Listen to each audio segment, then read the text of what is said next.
What is good, ninjas? OJ over here from PlayerEssence, and welcome to another PE news video that I have here for you guys. Today we've got some great information for you, so let's go ahead and get right into it. So Fire Emblem Echoes Shadows of Valentia class overview trailer is live. Nintendo has released a brand new trailer for Fire Emblem Echoes Shadows of Valentia on the Nintendo 3DS, which introduces the game's various classes. Now this one's important because the classes and how this game works is a little bit different from what you'd expect from a typical Fire Emblem game on the Nintendo 3DS, like Fire Emblem Awakening or Fire Emblem Fates. So the trailer starts off with the first tier classes: Fighter, Villager, Cavalier, Mercenary, Soldier, Mage, Priest, Cleric, Pegasus Knight, and Archer. It follows into the second tier classes of Paladin, Myrmidon, Knight, Saint, Falcon Knight, Sniper, and Sage, and their third tier classes of Gold Knight, Dread Fighter, Baron, Bow Knight, and finally introduces the enemy classes Thief, Sorcerer, Witch, Exorcist, Revenant, Bone Walker, Mogal,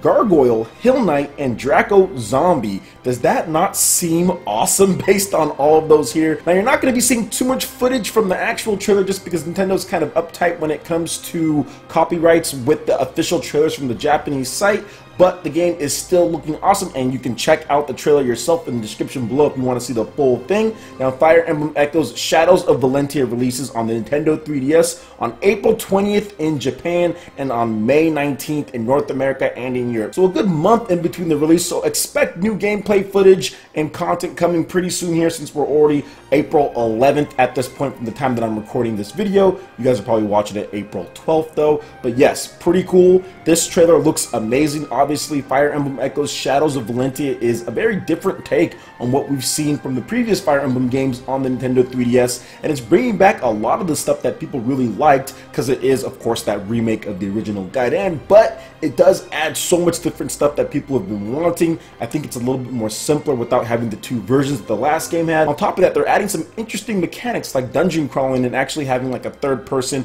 and going into battles with a preemptive strike. So a lot of new content, a lot of different things that they're adding to this, and it's pretty much like a new game at this point. So are you guys excited for Fire Emblem Echoes Shadows of Valentia? Let me know in the comment section below. Alright, moving on to some more Nintendo 3DS news. So River City Ransom SP is getting a 2-player co-op update, in addition to a brand new trailer that shows off this. So version 1.1 will add a local 2-player co-op mode, a feature that allows you to check the events that occur on the lower screen map with icons that have been added, a feature that displays cleared events from the event encyclopedia in the memo menu has been added, a feature that allows you to collectively sell equipment at a secondhand shop has been added, in addition to a brand new feature that allows you to collectively purchase items plus bug fixes. So River City Ransom is one of those games that I played so much as a kid. Me and my brother used to play this game all the time, just going through and beating people up. It was really fun. It was one of the first like beat 'em up RPG-ish type of games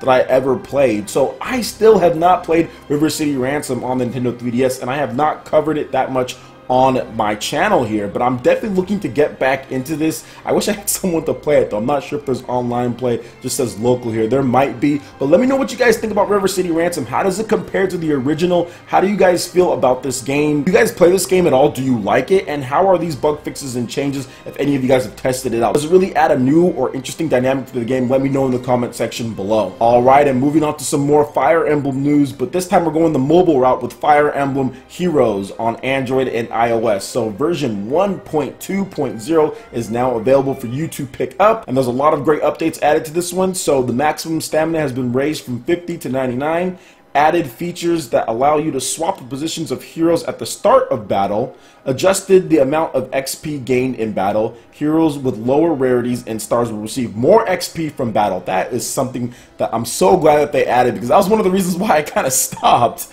playing. Maybe I'll get back into that now that they've done that. So they've adjusted the matchmaking conditions in the arena and made adjustments to how score is calculated after victory, added new features and bug fixes. So Fire Emblem Heroes has actually been one of the big bright spots when it comes to Nintendo and revenue. A lot of people felt that maybe their revenue wouldn't hold up just because Fire Emblem wasn't as popular of a franchise as, let's say, Mario or something like that. But no, people are playing it, people are liking it, and I think it does what a mobile game is supposed to do. How it's monetized, how it plays, it's just what a mobile game is. And if you really don't like it that much, it's just because the normal traditional Fire Emblem games are so much better. For myself, I just stopped playing it because the Nintendo Switch came out and then more PS4 games came out, and there was just no reason for me to play it at all. So I just stopped playing it, but I think I might get back into it. Just depends, but there's just so many other games that I'd rather spend my time on, like Persona and Zelda and just so much other stuff. So there's really no point in me playing it at this point, but maybe I'll pick it up at some point. Are you guys still playing Fire Emblem Heroes on Android or iOS? I would love to hear what you guys think about this update in the comment section below. Alright, and lastly, we have some more news on The Legend of Zelda Breath of the Wild. Version 1.1.2 is now available with a little bit of an update from Nintendo, because at first they released it, but there was no patch notes, but now we've got just a snippet of patch notes, and trust me, it's not anything crazy here, guys, but they say adjustments have been made to make for a more pleasant gaming experience. So we still don't know exactly, coming from Nintendo that is. The last patch that they released, they actually updated the frame rates to the point to where it was fixed in a lot of different areas. There wasn't a lot of slowdown, so those programming errors that we talked about beforehand seem to be fixed. And this time I actually went through myself and took a look at what I could see, and from what I can see, it seems like they played around a little bit more at the Korok Forest, where you see like the Great Deku Tree, and that has basically been adjusted, not completely fixed to where there's no frame rate problems at all. Obviously, if you zoom in, there still is no frame rate problems. That was fine from the very beginning, but it's just when you're zoomed out. But if you zoom in, you're good. But what I've noticed that it seems to be a little bit smoother in more areas than it was before, but some of the same problems in that forest are still persistent. So if you're in one area and you're looking and there's certain objects all on screen at one point and you don't move, you're going to get consistent, I guess, lower frame rate.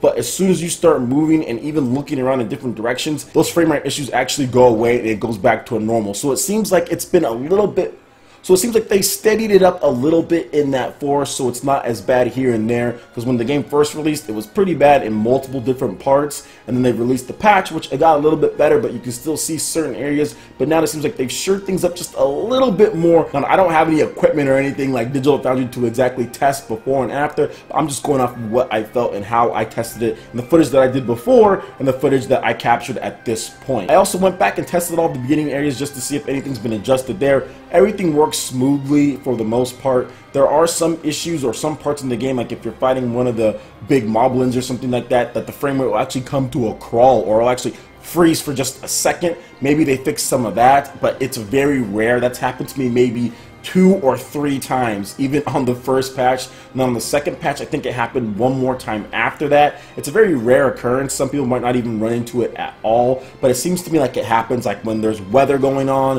when there's a lot of wind and there's like enemies on screen. Sometimes it might freeze completely just for like a half second or so. But like I said, it's a very rare instance. Maybe that's been completely fixed, because that is definitely a programming error at that point. So let me know what you guys think in the comment section below. You guys experienced any smoother frame rates from the last patch to this one? I would love to hear you guys' thoughts, in addition to any insight you guys might have on anything else that they've improved. Maybe some of you guys have tested weapon durability. Did they adjust that at all? Some people are saying that it breaks too fast, so maybe they've adjusted that. As far as the different values for weapon durability and the upgrades with weapon durability, who knows? It might take a little bit of time before we get any of that, because people have to test it out and get the certain weapons. So honestly, it's just really cool that Nintendo's been able to release these patches as quickly as they have. Pretty much been a little bit over a month at this point, a month and some odd weeks, and they've already released 2 patches to really fix some of the things that are in the game, and I'm thinking that they're going to continue with this. I don't think it's really going to stop here, because we do have the DLC that's coming out pretty much in August, and then at the end of the year we have some more DLC with the story content. So I'm pretty sure we're going to get more patches leading up to that in order to make the experience even better for people jumping in, and of course people who are going to be buying the Nintendo Switch for Mario Kart 8, Splatoon, and ARMS.